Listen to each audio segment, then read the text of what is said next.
To everyone, a good Erev Shabbos. I wanted to give a little thought before we enter the Shabbos.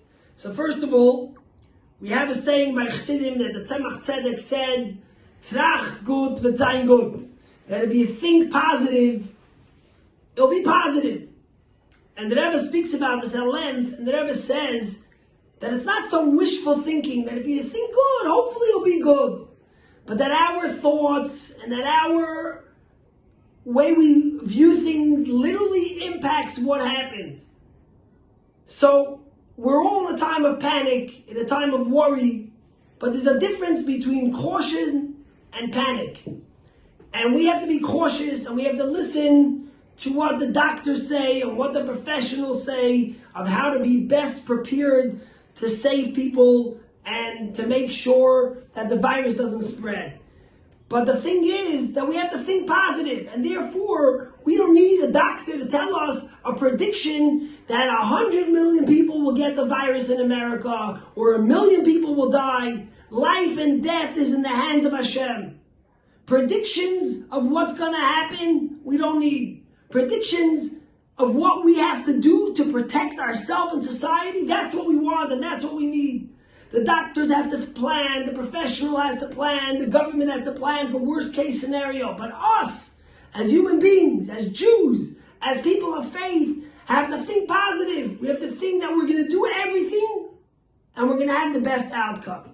Yesterday I spoke about Machatzis Shekel.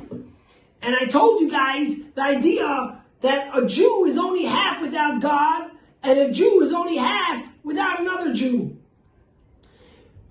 And the question someone said was, Rabbi, it's opposite of everything we're feeling today. Instead of us being connected, they're telling us to be away from our friend, to stay separate from somebody else, not to come in close contact, no social interacting. How can it be that we're half without the other when we have to be far away from the other? And I saw a thought from the Alter Rebbe, the founder of the Chabad movement, the Admor HaZaken, and he says like this: sometimes you could be right next to another human being, yet you're thousands of miles away. And sometimes you could be thousands of miles away from someone else, but you're really right next to them. How could that be? And the answer is simple.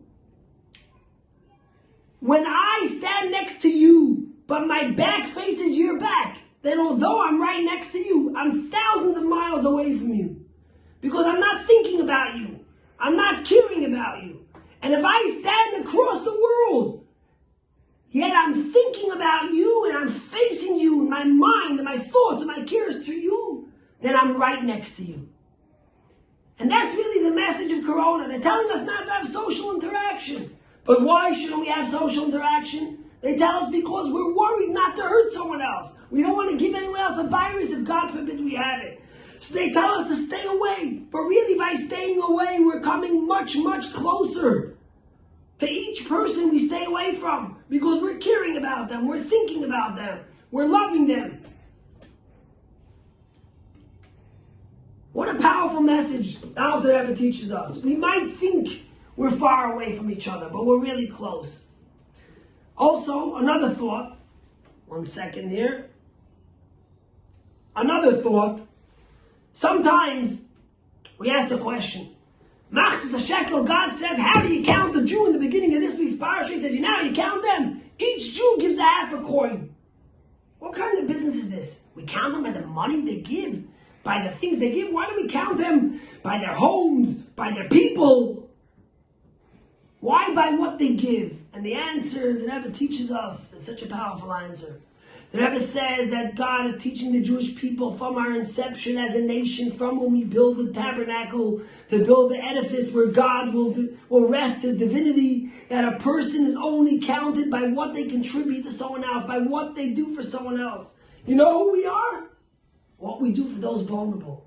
What we do for those at risk. What we do for those that are fearful. What we do for those that have to stay home. What we do for those that are worried to be around other people. By respecting them. By checking up on them. By calling them. Today we all have to be leaders. And we all have to know that we are counted by who we are now in a moment of crisis. How we react. The things that we do. and the messages that we send. So let's think positive. Shabbos is coming in. We're going to go sing L'Chadayni soon. Think about it. We're going to welcome the Shabbos Queen. We're hopefully going to shut off our phones for 25 hours and forget about all the chaos that's going on in the world. And we're going to be able to focus inward. Think about it. Over the next few weeks, most of us are going to be able to be with our families and spend time constantly with those we love most, without distractions, without having to go to work. Yes, it's a crisis, but we have to see the blessing from within it. So l'chaim to all of you, that Hashem should wish you a good Shabbos, that Hashem should bless each and every one of us with health and protection, that Hashem should watch over our blessed nation, the United States of America, over the entire world, and send blessing, and send protection, and send healing, and send calmness,